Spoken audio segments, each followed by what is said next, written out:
Shalom, selamat pagi jemaat yang dikasihi oleh Tuhan. Bagaimana kabarnya? Puji Tuhan. Pada pagi hari ini kita bersyukur karena Tuhan kembali memberikan kesempatan kepada kita semuanya untuk beribadah kepada Tuhan. Mari saya mengundang semuanya untuk bangkit berdiri, baik yang ada di Reknindan maupun yang ada di tempat masing-masing. Mari kita mengarahkan hati kita kepada Tuhan. Kita akan memasuki ibadah pada saat ini.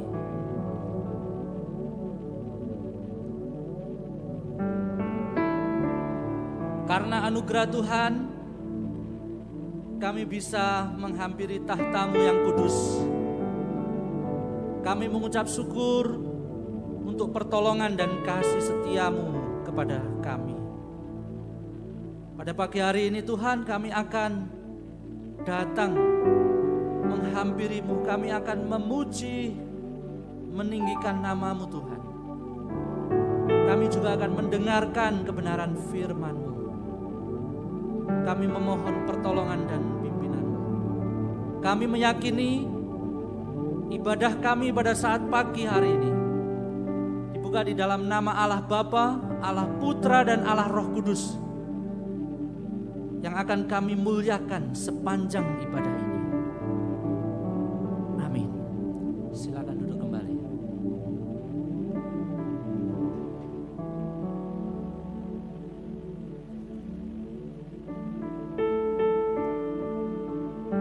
Saudara yang terkasih, firman Tuhan berkata, biarlah kita menghadap wajah-Nya dengan nyanyian syukur, bersorak-sorai baginya dengan nyanyian mazmur. Mari dengan segenap hati kita datang kepada Tuhan. Mahkotailah Raja hidup. Mahkotailah Raja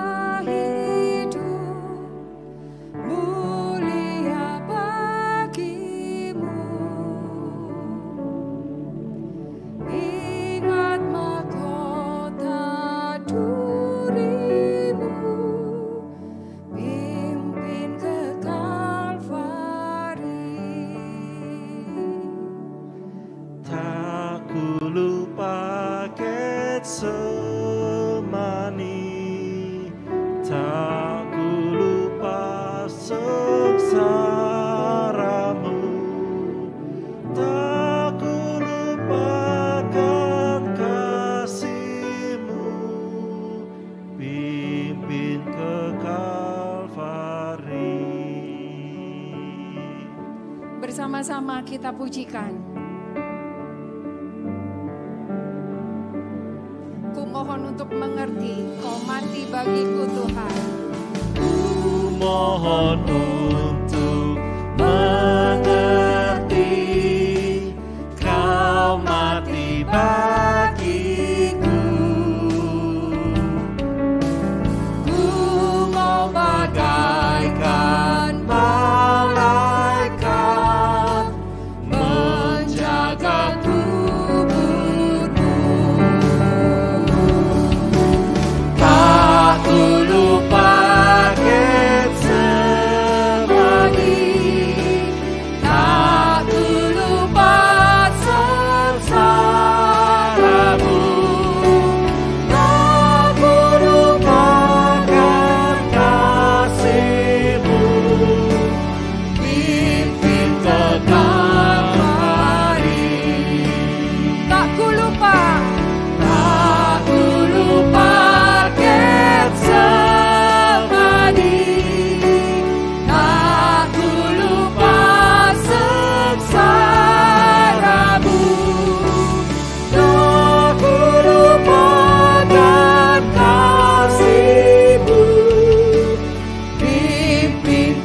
Aku datang bukan untuk memanggil orang benar, tetapi orang berdosa, supaya mereka bertobat. Mari saudara, dengan segenap hati kita datang kepada Tuhan. Kita mengakui segala pelanggaran kita.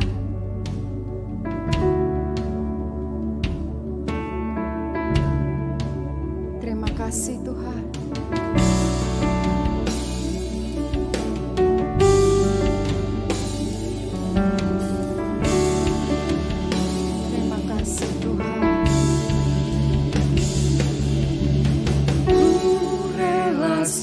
Segenap hati memikul salibku,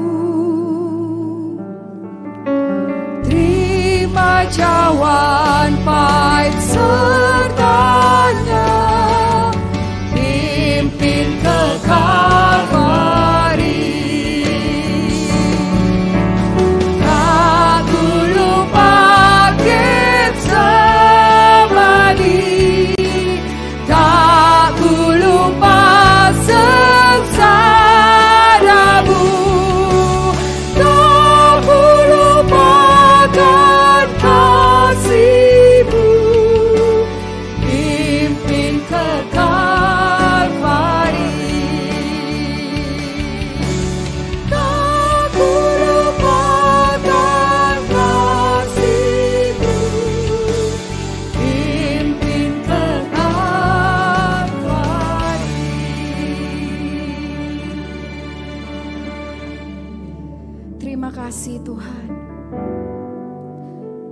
kasih. Pengorbanan-Mu begitu nyata di dalam hidup kami. Tak pernah kami lupa pengorbanan-Mu, Bapa. Setiap kami datang kepadamu, kami bersyukur. Engkau izinkan kami untuk kembali beribadah. Pimpin setiap kami, Tuhan. Kami mau memberikan seluruh hidup kami, kami mau memberikan semua yang terbaik untuk kemuliaan-Mu. Pimpin ibadah ini. Di dalam nama Tuhan Yesus, kami berdoa. Amin. Saudara, saya undang untuk bangkit berdiri. Mari bersama-sama kita mengikrarkan pengakuan iman Nisea Konstantinopel yang berbunyi demikian. Aku percaya kepada satu Allah, Bapa yang Maha Kuasa, Pencipta langit dan bumi, dan segala yang kelihatan dan yang tidak kelihatan. Dan kepada satu Tuhan Yesus Kristus, satu-satunya anak Allah yang diperanakkan dari Bapa sebelum alam semesta. Allah dari Allah, terang dari terang. Allah yang sejati dari Allah yang sejati. Diperanakkan, bukan dicipta, sehakikat dengan Sang Bapa, oleh siapa segala sesuatu dicipta, yang untuk kita manusia dan untuk keselamatan kita telah turun dari sorga dan diinkarnasikan oleh Roh Kudus dari anak darah Maria dan dijadikan manusia. Ia telah disalibkan juga bagi kita di bawah pemerintahan Pontius Pilatus. Ia menderita dan dikuburkan, dan pada hari ketiga ia bangkit kembali sesuai dengan kitab suci dan naik ke sorga dan duduk di sebelah kanan Bapa. Dan ia akan datang kembali dengan kemuliaan untuk menghakimi orang yang hidup dan yang mati, yang kerajaannya takkan berakhir. Dan aku percaya kepada Roh Kudus, Tuhan dan pemberi kehidupan, yang keluar dari Bapa dan Anak, yang bersama-sama dengan Bapa dan Anak, disembah dan dimuliakan, yang telah berfirman dengan perantaraan para nabi. Dan aku percaya satu gereja yang am dan rasuli. Aku mengakui satu baptisan untuk pengampunan dosa, dan aku kebangkitan orang mati dan kehidupan di dunia yang akan datang. Amin. Kamu akan kuberikan hati yang baru dan roh yang baru di dalam batinmu, dan aku akan menjauhkan dari tubuhmu hati yang keras, dan kuberikan kepadamu hati yang taat. Puji Tuhan, Allah selalu memperbarui hidup kita. Mari semuanya dengan penuh sukacita, dengan bertepuk tangan, kita memuji Dia. Terpujilah nama-Mu Tuhan. Terpujilah nama-Mu Tuhan, kuat dan penuh kemuliaan. Satu suara kami nyatakan, kebesaran-Mu tetap selamanya. Terpujilah nama-Mu Tuhan. Terpujilah nama-Mu Tuhan, ajaib dan penuh keagungan. Satu hati kami nyatakan, kerajaan-Mu kekal selamanya. Oh, oh, oh, oh, Engkaulah Raja atas dunia, yang menghancurkan kutuk dan membebaskan jiwa. Kami bersorak, bertepuk tangan.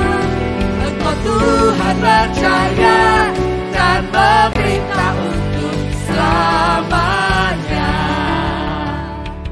Terpujilah nama-Mu Tuhan, ajaib dan penuh keagungan.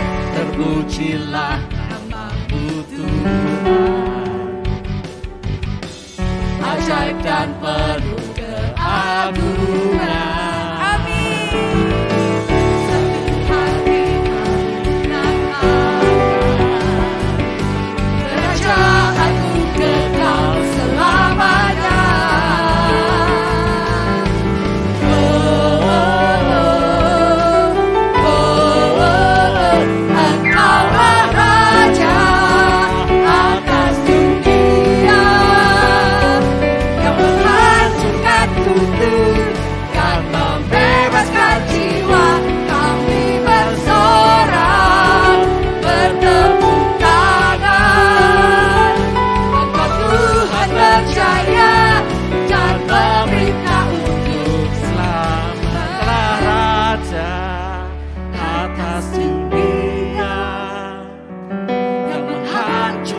kutuk dan membebaskan jiwa.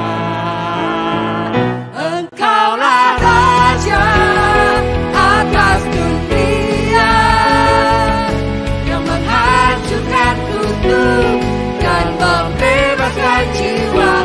Kau bersorak bertepuk tangan, Kau Tuhan percaya dan meminta untuk selamanya.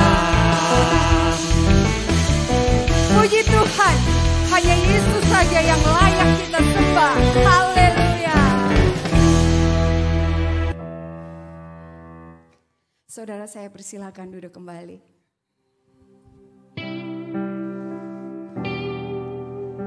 Tuhan, ajar setiap kami untuk selalu diingatkan dan untuk selalu memandang salib-Mu, karena itu cukup bagi kami. Pada Yesus, pandanglah wajah mulianya, isi dunia menjadi suram dalam sinar kemuliaannya.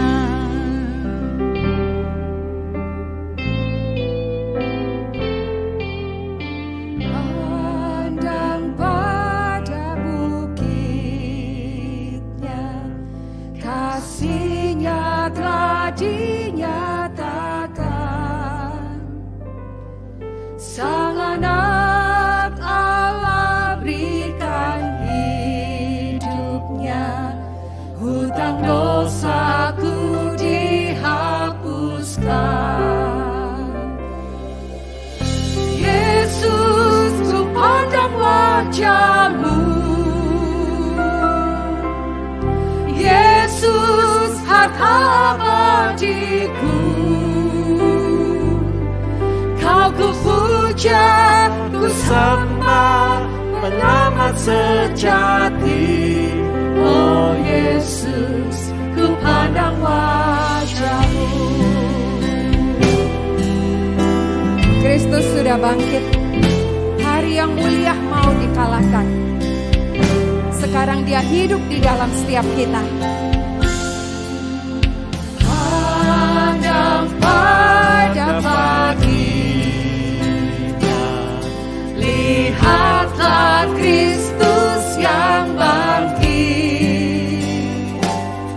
Hari yang mulia mau dikalahkan. Sekarang Dia hidup di dalamku. Yesus, ku pandang wajah-Mu, Yesus, harta abadiku. Kau ku puja, ku sembah, penyelamat sejati. Oh Yesus, ku pandang wajah-Mu.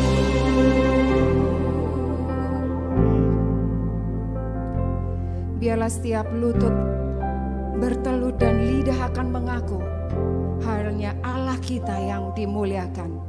Pandanglah pada surga, Sang Raja akan datang kelak. Lutut bertelut, lidah mengaku, kemuliaan milik Kristusku. Yesus, ku pandang wajah-Mu, Yesus, harta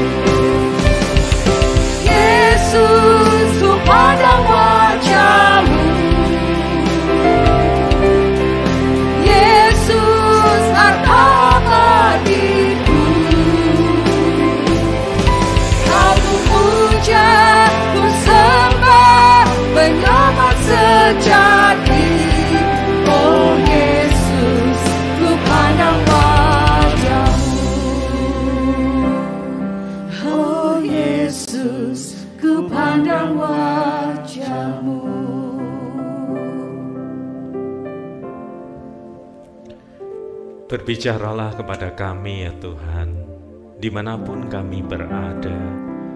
Berbicaralah ya Roh Kudus.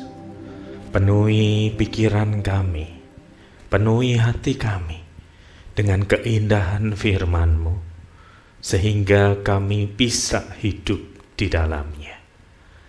Pakailah hamba-Mu yang bergumul dengan banyak dosa dan kesalahan.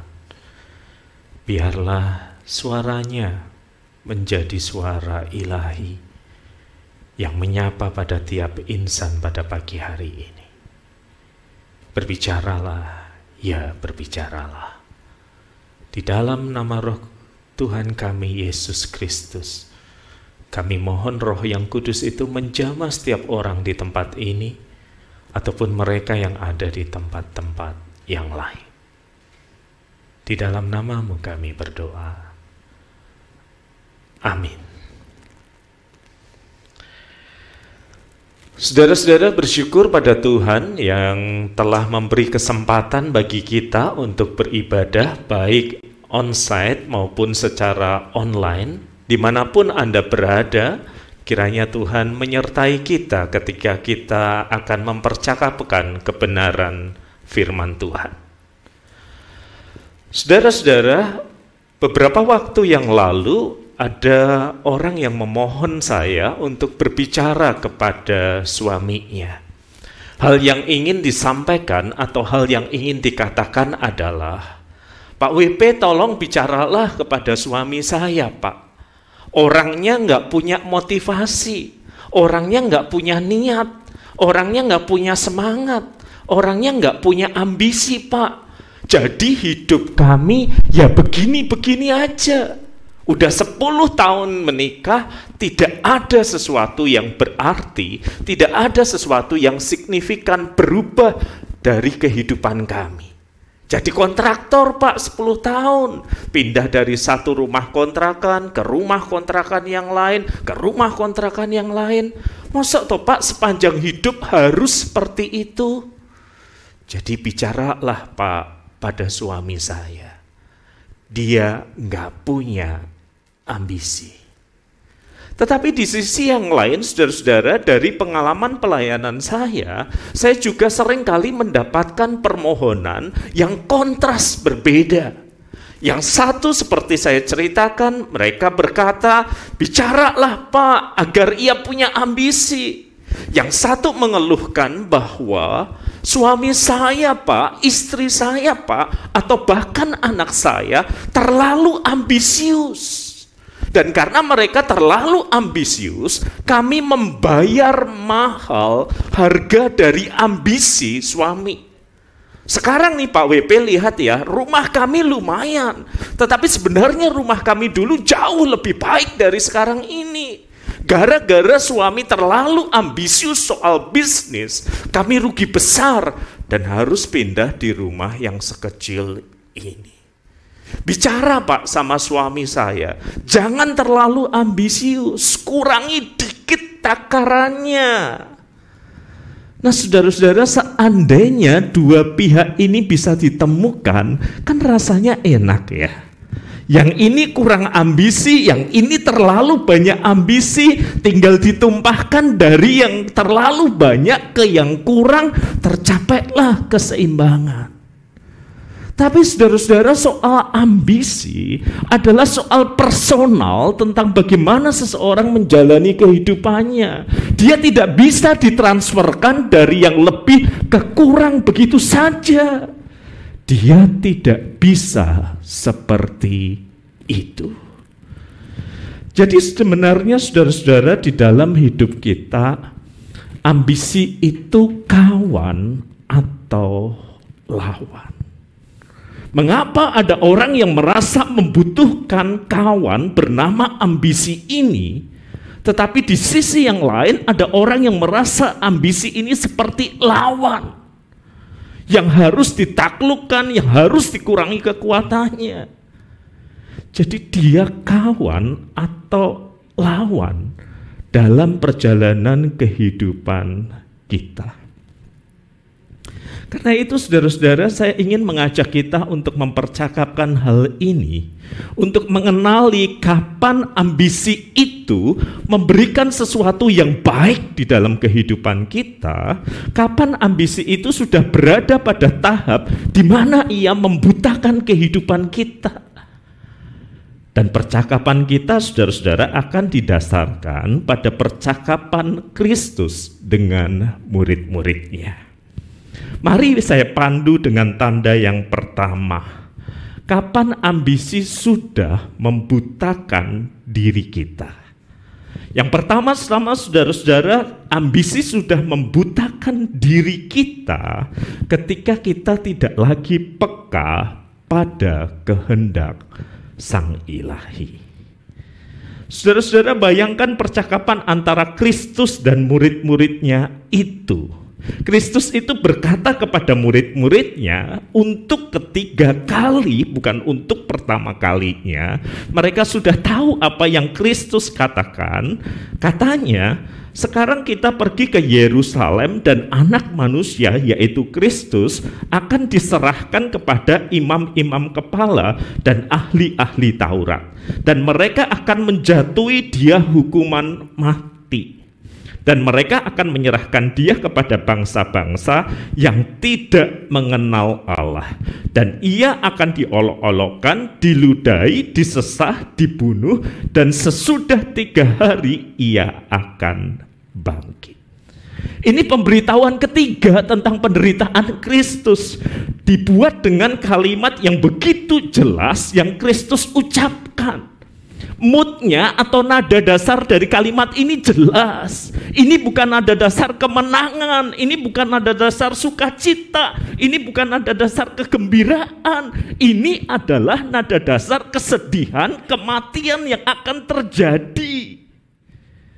Pun di dalam nada dasar dan isi percakapan yang sudah begitu jelas, Alkitab mencatat 2 murid Kristus, Yakobus dan Yohanes, meminta sesuatu. Boleh nggak kalau kamu datang kembali lagi, dalam bahasa sekarang, saya duduk di sebelah kiri, saya duduk di sebelah kanan. Boleh nggak ketika engkau datang kembali, saya menemanimu di sebelah kiri atau di sebelah kanan? Saudara bayangkan, begitu teganya mereka ketika seseorang yang mereka hormati, guru mereka, memaparkan kehendak ilahi. Dan itu ada di dalam isi dan nada dasar yang penuh dengan kesedihan. Harusnya responsnya adalah ratapan, bukan? Harusnya responsnya adalah empatik, bukan? Mengapa respons para murid itu justru, saya minta di sebelah kirimu dong, saya minta di sebelah kananmu dong.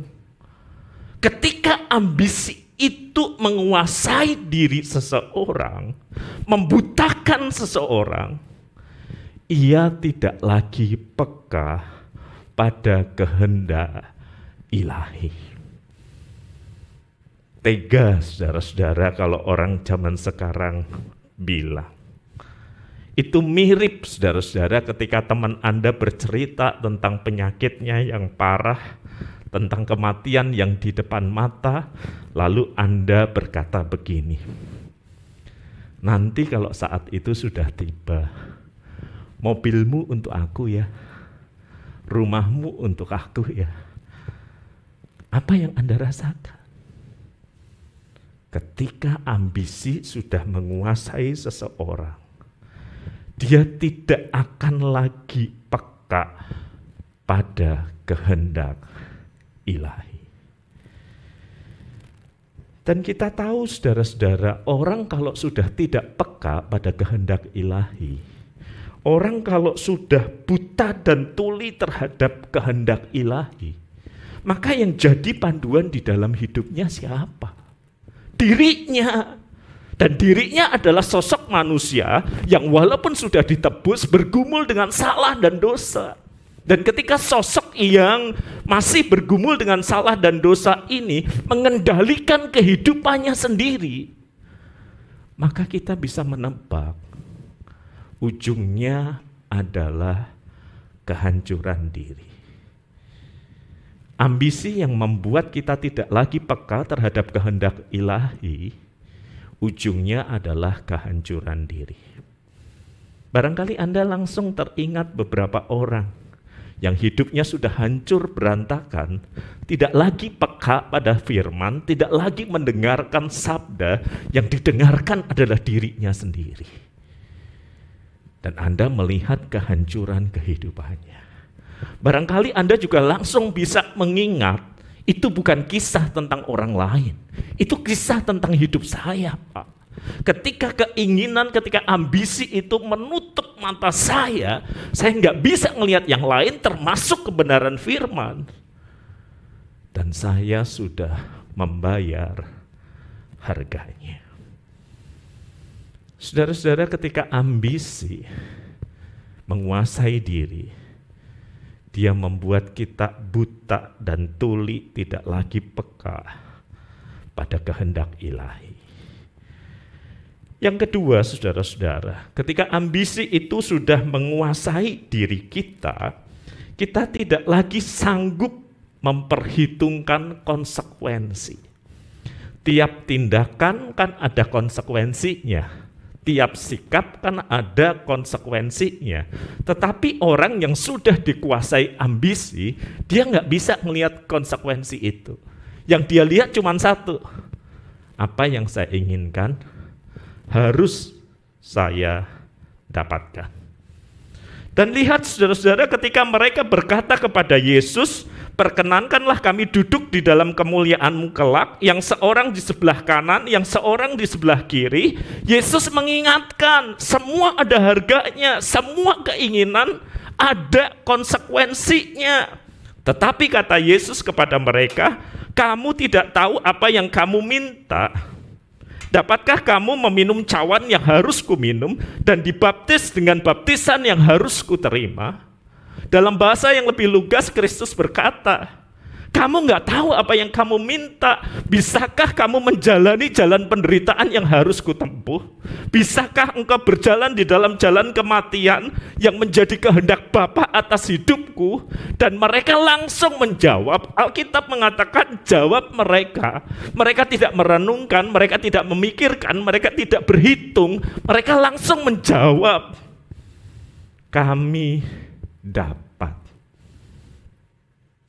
Kenyataannya saudara-saudara, kita tahu kisah selanjutnya bukan?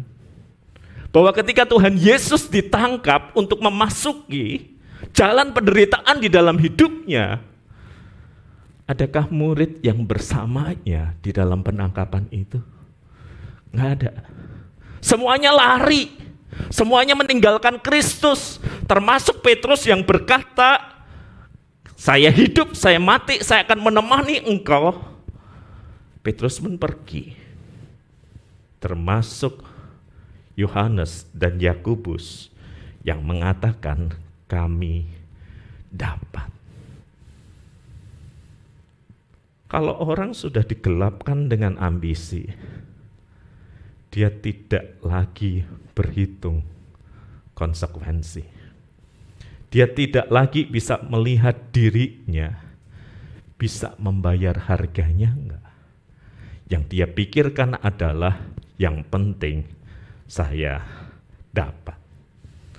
Dan mari kita periksa perjalanan hidup kita, saudara-saudara. Kalau kita sudah tidak bisa menghitung konsekuensi, maka hasil akhirnya apa?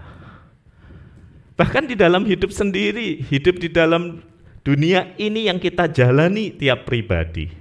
Ketika Anda berdagang, ketika Anda mengambil tindakan bisnis tertentu, konsekuensinya kan harus terukur. Kalau sudah tidak bisa mengukur konsekuensinya, hasil akhirnya apa?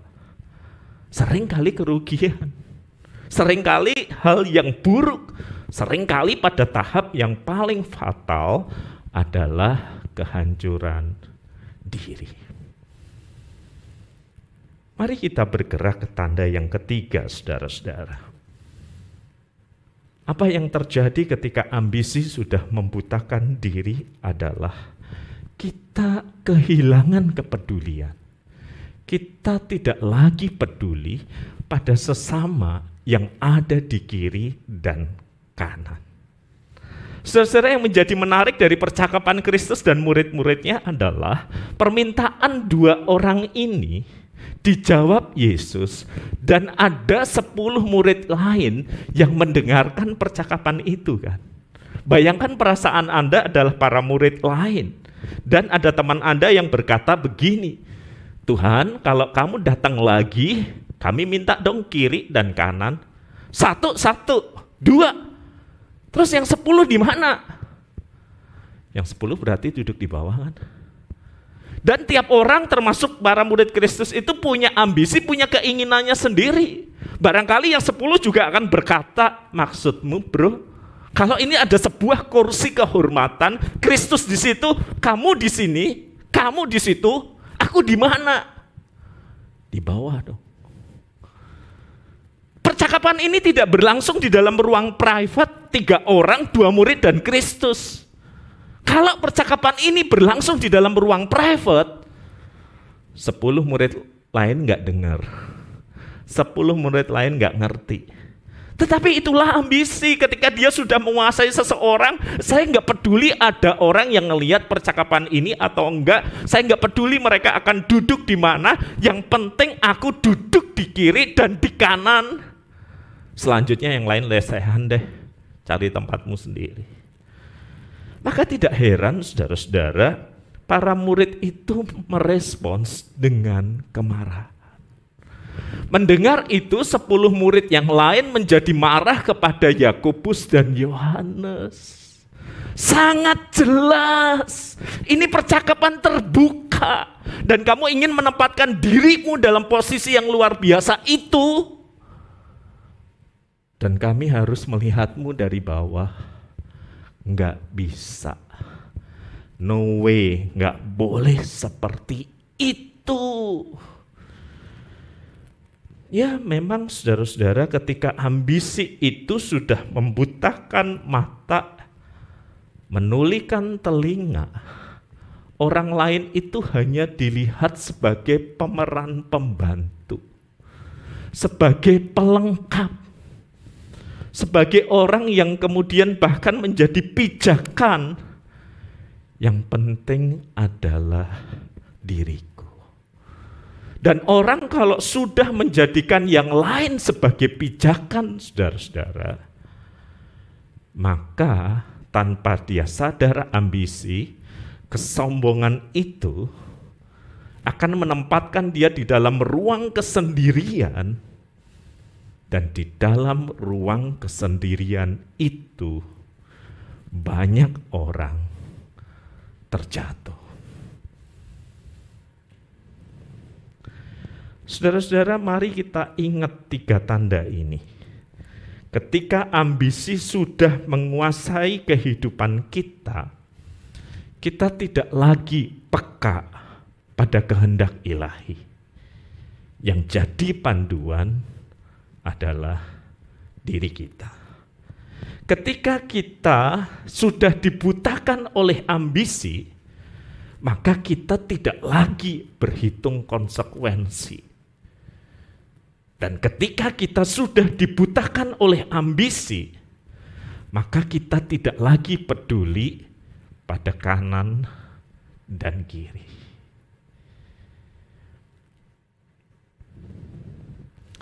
Seorang perempuan datang kepada komunitas tempat dia biasa persekutuan doa. Dan ia meminta kepada sang pendeta yang hadir sebagai pembicara tamu di komunitas itu, ketika sesi tanya jawab dibuka, dia langsung berkata, saya heran Pak, komunitas terdekat saya tidak mendukung saya. Sama sekali nggak ngedukung. Saya ini udah pengen banget menikah. Usia sudah cukup. Ketika saya bawa calon saya ke komunitas ini, mereka bilang enggak. Rekan-rekannya segera kasak kusuk, dan saya tahu sebagai pembicara tamu itu pasti ada percakapan sebelumnya. Pemimpin grupnya berkata, ya gimana kami bisa setuju Pak WP? Pria itu memang baik, santun, berkecukupan. Tetapi sejauh ini dia belum berkomitmen pada Tuhan. Dia belum bisa meninggalkan keyakinannya yang lama. Sang perempuan langsung menangkis dan berkata, ya pelan-pelan, semua butuh waktu. Rekannya yang lain segera menjawab, sudah 3 tahun, kamu nunggu berapa lama lagi? Dia nggak akan berubah. Sang perempuan itu segera menukas, nggak ada yang mustahil bagi Tuhan. Dijawab pemimpin selnya, kalau Tuhan mau kerjakan sudah dari dulu. Pengen rasanya saya lenyap dari kelompok kecil itu. Ributo dewe rek, ojo ngajak-ngajak pembicara tamu. Tetapi saya menangkap garis besar masalahnya.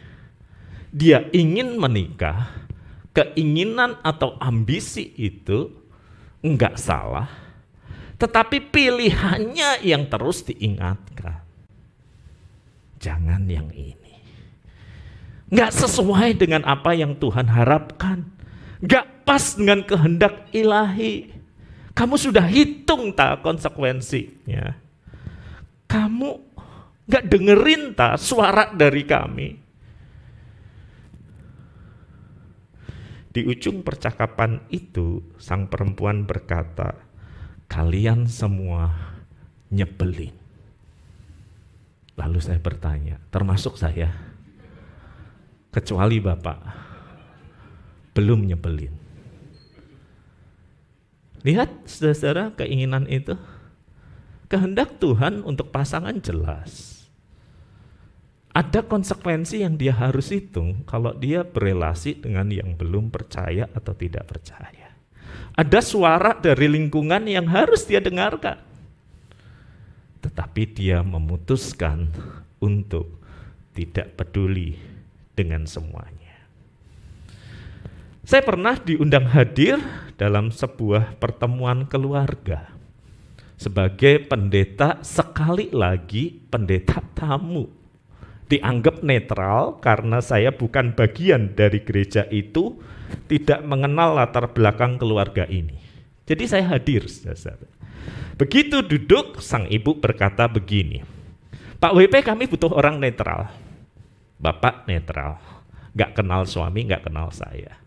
Oke, apa yang harus saya dengarkan? 15 menit lagi akan ada orang presentasi bisnis Pak WP di sini. Coba Bapak ikuti, menurut Bapak masuk akal atau enggak? Bu, saya ini pendeta jemaat, GKI lagi. Nggak ada urusannya sama duit, saya nggak pegang, saya nggak terlalu banyak paham investasi, saya nggak ngerti soal bisnis. Si ibu berkata, justru karena itu Pak, betul-betul netral. Dalam hati, netral atau bego karena nggak ngerti. Pokoknya Bapak dengerin, pakai common sense Bapak, nanti kami tanya, masuk akal enggak? Saya dengerin saudara. Banyak istilah teknis yang saya nggak paham, saya googling, mencoba untuk mengerti supaya nggak kelihatan bodoh-bodoh banget. 15 menit berlalu, saya yakin. Di tengah segala keterbatasan saya ketika saya ditanya, gimana Pak? Enggak masuk akal ya Bu. Too good to be true. Istrinya langsung menukas dan berkata, bener kan Pak? Lihat pendeta yang gak ngerti apa-apa aja bilang gak masuk akal. Lalu suaminya segera menjawab, justru karena dia gak ngerti apa-apa bilang ini gak masuk akal. Dan kemudian terjadilah percakapan antara si ibu, si bapak, meninggalkan seorang pendeta yang melihat kayak orang main pingpong. Gimana Pak WP, masuk akal enggak? Enggak. Suaminya segera menukas, dia nggak ngerti. Kadang-kadang saya bertanya apakah wajah saya memang cocok untuk jadi pemeran penderita. Di tengah dua orang yang bertengkar dan saya nggak tahu apa yang harus saya katakan. Tetapi satu hal yang saya amati.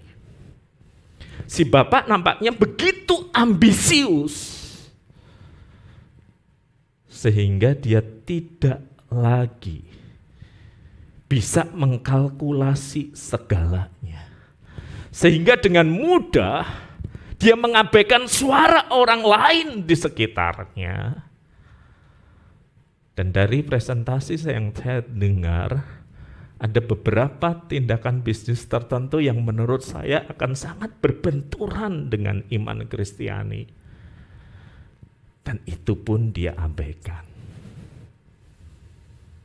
Yang penting cuan gede.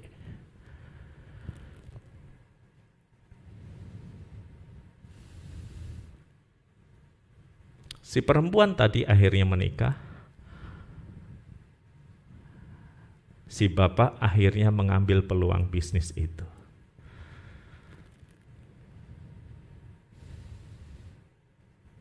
Menjadi kawankah ambisi bagi mereka? Atau menjadi lawankah ambisi bagi mereka? Semua terjawab di dalam rentang waktu 5 tahun.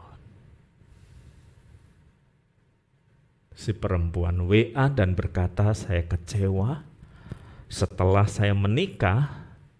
Dulu dia yang masih mau bergabung dengan komunitas, ternyata sekarang sama sekali menolak untuk gabung dan melarang saya untuk beribadah. Si bapak berkata, seandainya dulu saya dengerin Pak WP, kami nggak kehilangan banyak. Saya menyesal Pak, kok nggak bisa berpikir dengan baik. Iya, penyesalan selalu datang belakangan. Kalau di depan namanya pendaftaran. Lebih depan lagi early bird pendaftaran, harga lebih murah. Tetapi penyesalan selalu mahal harganya. Lihat perjalanan kehidupan Anda, lihat cerita Anda dan saya. Sebenarnya itu ambisi itu kawan atau lawan sih di dalam hidup ini? Kalau dia kawan, mengapa justru ketika saya punya ambisi, ujungnya hanyalah kehancuran? Saudara, satu hal yang sering kali terlupakan adalah bahwa kehidupan yang kita jalani ini dengan segala perjalanan di dalamnya adalah sebuah kehidupan yang harus kita pertanggungjawabkan, bukan hanya di hadapan untung dan rugi, bukan hanya di hadapan seberapa saya bisa dapat, bukan hanya di hadapan keluarga, bukan hanya di hadapan komunitas saya, tetapi kehidupan yang Anda dan saya jalani itu harus dipertanggungjawabkan di hadapan Kristus yang mati bagi kita. Saudara, lihat bagaimana kemudian Kristus bersoal jawab saudara-saudara tentang ambisi ini. Markus 10 ayat 42, tetapi Yesus memanggil mereka lalu berkata, kamu tahu bahwa mereka yang disebut pemerintah bangsa-bangsa, memerintah rakyatnya dengan tangan besi. Dan pembesar-pembesar itu menjalankan kuasanya dengan keras atas mereka. Jadi Yesus memperlihatkan ini loh yang biasa di dunia ini. Setiap penguasa, setiap pemerintah itu tangan besi demi mempertahankan ambisi, demi meraih ambisi. Harus keras kepada diri, harus keras kepada orang lain, harus memegang erat-erat. Ayat 43. Tidaklah demikian di antara kamu. Ada sebuah kontras yang Yesus tarik. Barang siapa ingin menjadi besar, itu ambisi setiap orang untuk menjadi besar. Kristus beritahu jalannya. Hendaklah ia menjadi pelayanmu. Barang siapa ingin menjadi terkemuka, itu harapan setiap orang. Kristus beritahu jalannya. Hendaklah ia menjadi hamba untuk semua. Jadi Kristus tidak menolak ambisi. Kristus tidak mengatakan jangan berambisi. Ambisi itu berbahaya. Kristus mengenali ambisi yang hidup di dalam diri manusia. Dan ambisi itu kemudian diberi jalan yang kontras dengan budaya waktu itu. Ambisi itu diberi jalan sesuai dengan firman. Yang mau jadi gede mesti mau melayani. Yang mau jadi terkemuka, viral, mesti jadi hamba untuk semua. Dan ringkasnya, saudara-saudara, apakah ambisi kita di dalam hidup ini? Di dalam soal relasi, di dalam soal finansial, di dalam soal pelayanan, itu sungguh mencerminkan Kristus yang bertahta di sini. Atau ambisi itu berasal dari keberdosaan di dalam diri. Ambisi itu berasal dari tekanan lingkungan yang juga bersalah dan berdosa.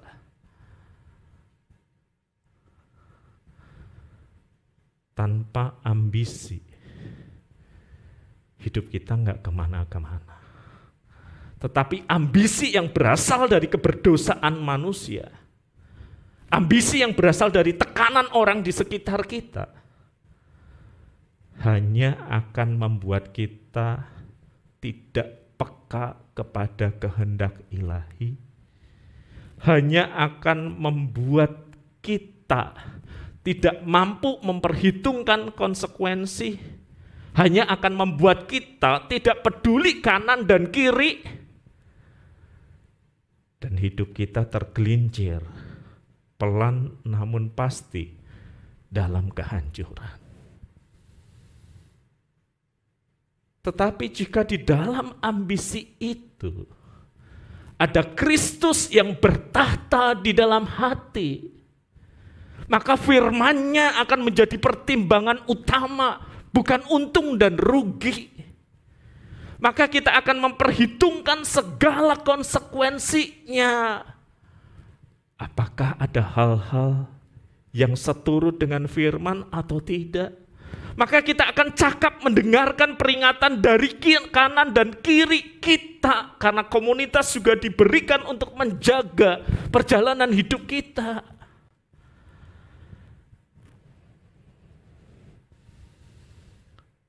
Jadi ambisi itu kawan atau lawan?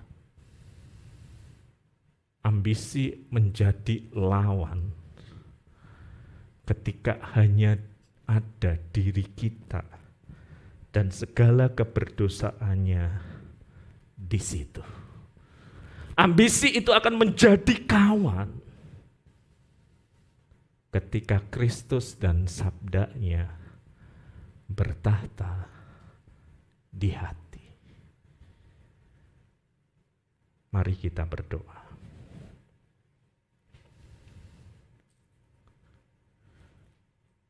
Kami bergumul dengan banyak keinginan yang silih berganti muncul dalam kehidupan kami. Kami bergumul dengan banyak ambisi yang naik turun mencoba untuk menentukan arah kehidupan kami. Kini kami mengerti, ya Tuhan, ketika hanya ada diri kami yang bergumul di dalam dosa, di dalam ambisi itu, maka kami tidak lagi peka pada kehendak ilahi. Maka kami tidak lagi sanggup berhitung konsekuensi. Maka kami tidak lagi peduli pada suara-suara lain di sekitar kami. Dan ujungnya adalah kehancuran diri kami. Biarlah setiap ambisi atau keinginan kami mencerminkan Kristus yang bertahta di hati kami. Sehingga di dalam ambisi itu kami makin peka pada kehendak ilahi. Kami berhitung dengan cermat segala konsekuensi.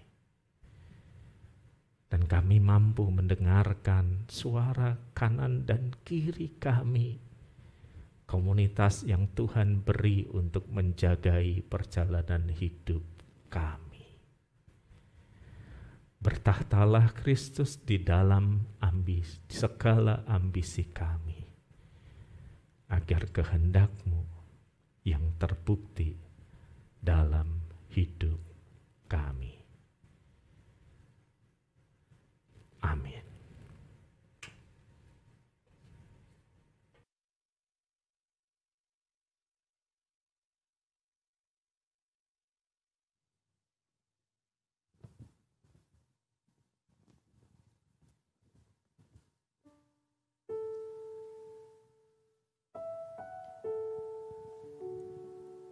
Tiba waktunya kita memberikan persembahan.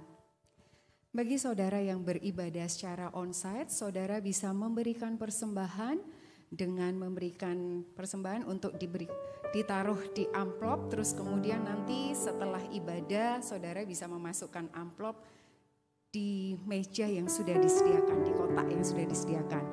Bagi saudara yang beribadah secara online, saudara bisa memberikan persembahan melalui transfer ke rekening yang tertera di layar dan juga bisa melalui scan QRIS yang ada di layar juga. Firman Tuhan berkata, "Tetapi aku dengan ucapan syukur akan kupersembahkan korban kepadamu. Apa yang kunasarkan akan kubayar. Keselamatanku adalah dari Tuhan." Mari semuanya kita memberikan yang terbaik bagi Tuhan, karena ini adalah anugerah dari Tuhan. Mari kita memberikan seluruh hidup kita untuk kemuliaan namanya.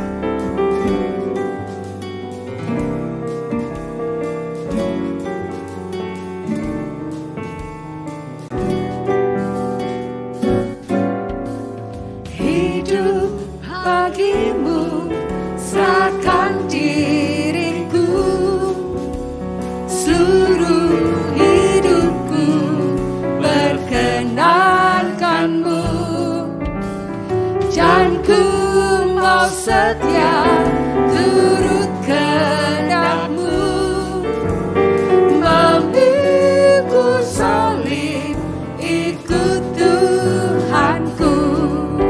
Oh Yesusku Tuhanku, ku serahkan diriku.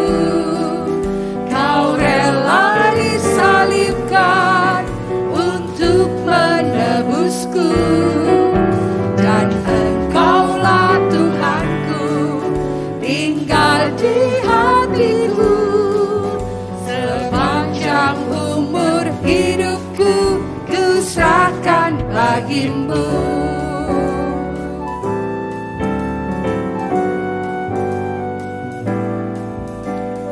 Hidup bagimu yang disalibkan, mendamaikanku dengan Allahku, dan ku bersyukur kau memanggilku.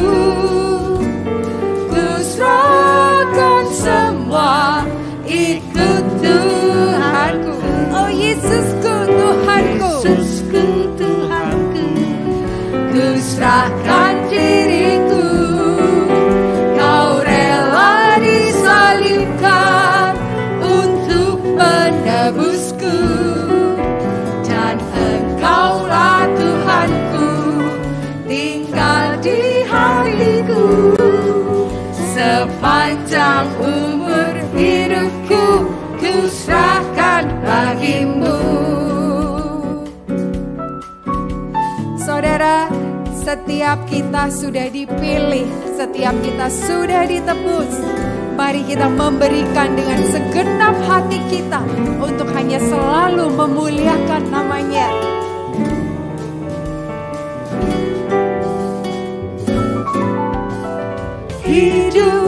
bagimu semua milikku, segenap hati ku muliakanmu.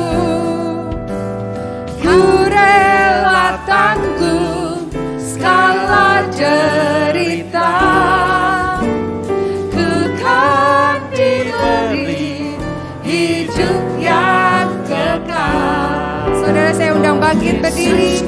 Tuhanku, Ku serahkan diriku, Kau rela disalibkan untuk menebusku, dan Engkaulah Tuhanku, tinggal di hatiku.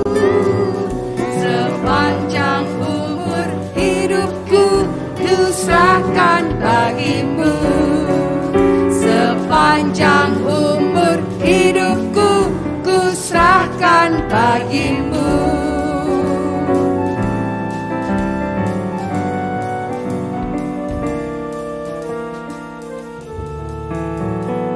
Mari kita berdoa menyerahkan persembahan dan beberapa pokok doa yang akan kita doakan bersama-sama. Tuhan, kami mengucap syukur untuk berkat-berkat yang Tuhan sudah limpahkan kepada kami, secara khusus anugerah keselamatan yang Tuhan sudah berikan dan anugerahkan kepada kami. Pada saat ini Tuhan, kami juga mengucap syukur kesempatan yang Tuhan berikan bagi kami untuk memberikan persembahan kepada Engkau.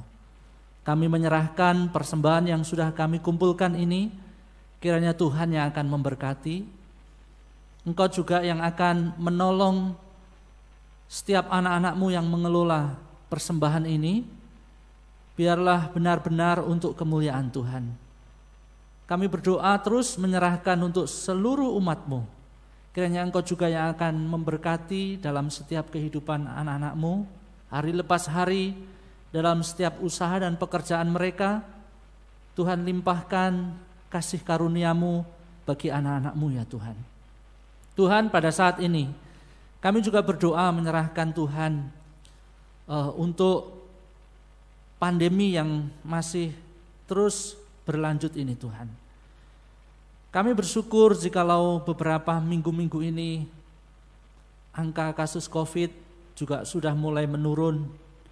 Kami melihat ada banyak saudara-saudara kami yang sudah sembuh dari paparan COVID. Dan Tuhan, kami bersyukur jikalau pada saat ini kami bisa melihat karya Tuhan sampai detik ini. Kami masih dimampukan untuk menjalani semua ini. Kami hanya terus berdoa dan memohon belas kasihan Tuhan. Kami yakin percaya Engkau berkuasa untuk menghentikan pandemi ini. Kami yakin dan percaya Engkau yang memampukan kami untuk melewati, menghadapi, bahkan kami akan memasuki masa endemi, di mana kami boleh kembali beraktivitas seperti sedia kala karena pertolongan Tuhan. Tuhan, terima kasih untuk pemerintah yang begitu luar biasa di dalam menangani permasalahan ini.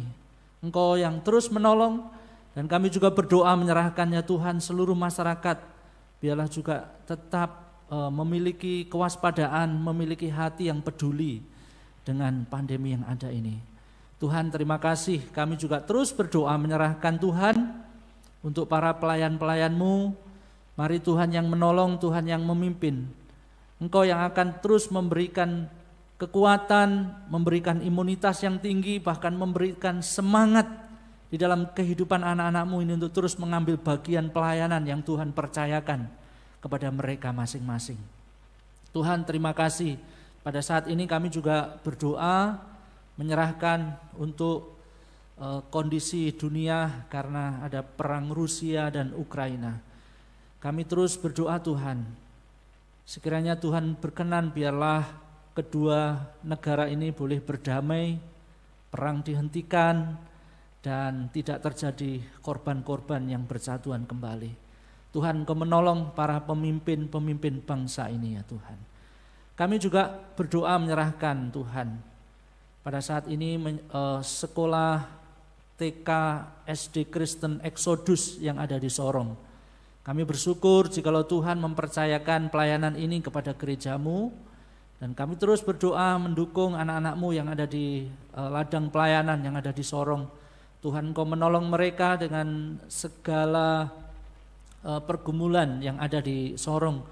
Tuhan pimpin, Tuhan berkati, berikan hikmat kepada mereka, sehingga mereka juga boleh mengembangkan pelayanan di sekolah TK dan SD Kristen Exodus. Kami berdoa menyerahkan untuk tahun ajaran 2002-2023. Biarlah setiap persiapan yang sudah dikerjakan Tuhan berkati. Bahkan kami juga berdoa menyerahkan untuk para orang tua dari anak-anak yang ada di Sorong, terutama di daerah Katapop. Kami berdoa biarlah para orang tua juga memiliki kerinduan, memiliki kepedulian terhadap pentingnya pendidikan bagi anak-anak mereka. Tuhan, terima kasih, kami menyerahkan TKSD Kristen Exodus ke dalam tangan kuasa Engkau. Ini doa kami dan seruan kami Tuhan, yang kami naikkan di dalam nama Tuhan Yesus, Juru Selamat kami yang hidup. Amin. Jemaat dipersilakan duduk kembali, kita akan menyaksikan warta minggu ini. Halo jemaat sekalian, welcome to Reform Exodus Community. This is our church, this is our home. Kami ucapkan selamat datang bagi Anda yang baru bergabung hari ini. Jika Anda ingin terhubung dengan komunitas tertentu direct atau ingin didoakan, jangan ragu untuk menghubungi kontak berikut ini. Selamat bagi Anda yang berulang tahun di minggu ini. Kiranya kasih, iman, dan pengharapan Anda semakin dikuatkan di dalam Kristus melalui topangan Roh Kudus.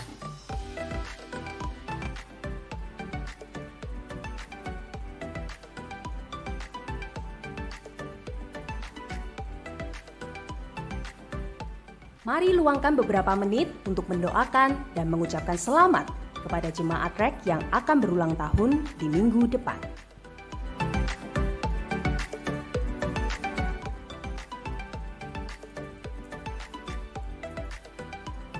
Mari bergabung dalam doa pagi, setiap Sabtu pukul 5:30 pagi. Bagi Anda yang belum tergabung dalam grup WhatsApp, silahkan mendaftar di link berikut ini untuk mendapatkan link Zoom. Bergabunglah bersama discipleship groups di setiap gereja lokal. Catat hari dan waktunya. Di tengah pandemi ini, mari kita bersama-sama bersekutu dan bertumbuh dengan sesama. Teman-teman muda, ayo bergabung dalam persekutuan online remaja dan pemuda. Info link Zoom silahkan menghubungi kontak berikut ini. Kita bersyukur karena oleh kemurahan Allah Tritunggal dan melalui dukungan doa dan dana dari Anda, proyek renovasi gedung gereja REK Nginden terus menunjukkan perkembangan. Mari kita tuntaskan apa yang sudah kita kerjakan. Silakan transfer dukungan Anda ke rekening berikut ini dan jangan lupa untuk menambahkan angka 9 pada digit terakhir. Shalom jemaat REK sekalian, saya di sini ingin mengumumkan bahwa mulai minggu ketiga bulan ini ibadah outside di berbagai gereja lokal REK sudah diadakan. Grafik penularan virus COVID-19 sudah mulai menurun. Mari kita memberanikan diri untuk hadir bersama-sama in person, menguatkan, bercakap-cakap, mendoakan satu dengan yang lainnya. Di REK Darmo dan REK Nginden akan diadakan juga ibadah sekolah minggu, dan untuk ibadah remaja diadakan di REK Nginden. Untuk REK Batam semuanya dilakukan secara onsite. Bagi Bapak Ibu Saudara yang masih mau beribadah di online di rumah, jangan khawatir karena ibadah online juga tetap diadakan oleh REK. Mari daftarkan diri Bapak Ibu Saudara sekalian. Mari kita datang bersama-sama dan berjumpa dalam sukacita. Tuhan memberkati.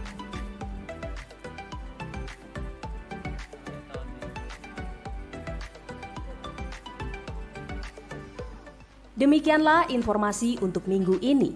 Marilah kita teguh berpegang pada pengakuan tentang pengharapan kita, sebab Ia yang menjanjikannya setia. God bless you and see you next week.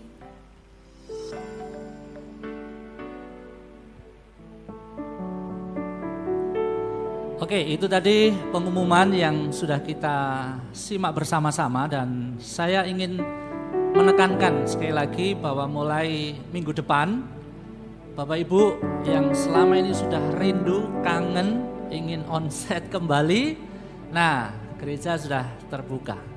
Ya, silakan Bapak Ibu bisa mendaftarkan diri di link yang nanti sudah disediakan di berbagai grup WhatsApp.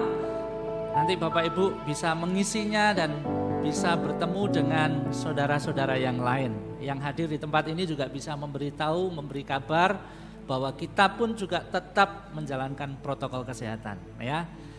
Tidak usah khawatir, ada rekan-rekan ASR yang akan mengarahkan, menolong, membantu kita semua untuk kita bisa tertib mengikuti dengan rasa aman dan nyaman di tempat ini. Sekali lagi, Bapak Ibu yang di rumah, segera daftarkan diri, kita akan ibadah bersama-sama berkumpul di tempat ini. Dan yang terakhir saya juga mengucapkan terima kasih untuk Pendeta WB yang tadi sudah menyampaikan firman Tuhan. Hambanya akan menyampaikan KU1 di tempat ini dan nanti KU2 di Kutisari. Baik, saya mengundang semuanya untuk bangkit berdiri. Kita akan mengakhiri ibadah kita. Kita pujikan doksologi. Puji Allah Bapa Putra, puji Allah Roh Kudus, ketiganya yang esa, pohon selamat sumber berkah. Sekali lagi kami mengucap syukur untuk pertolongan-Mu di dalam ibadah pada saat ini dari awal sampai akhir. Kami menyerahkan Tuhan semuanya yang sudah mengikuti. Biarlah Tuhan yang akan terus menolong kami, memimpin kami hari lepas hari dengan Roh Kudus-Mu yang akan menyertai kami, yang akan membimbing kami, mengarahkan kami untuk terus hidup di dalam kebenaran-kebenaran-Mu Tuhan. Jemaat yang dikasihi oleh Tuhan, arahkanlah hatimu dan terimalah berkat dari Allah. Kiranya kasih karunia dari Allah, anugerah keselamatan di dalam putranya yang tunggal Tuhan Yesus Kristus, penyertaan, pimpinan dan topangan Roh Kudus yang akan senantiasa menyertai saudara-saudara dari saat ini sampai Tuhan Yesus datang yang kedua kalinya. Dan terimalah segala hal yang baik, berkat-berkatnya itu di dalam nama Tuhan Yesus Kristus. Amin.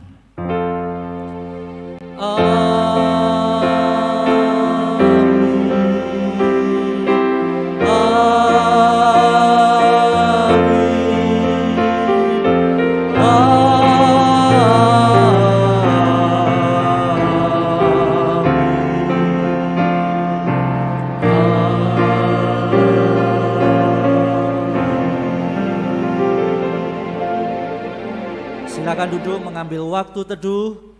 Tuhan memberkati, sampai bertemu minggu depan.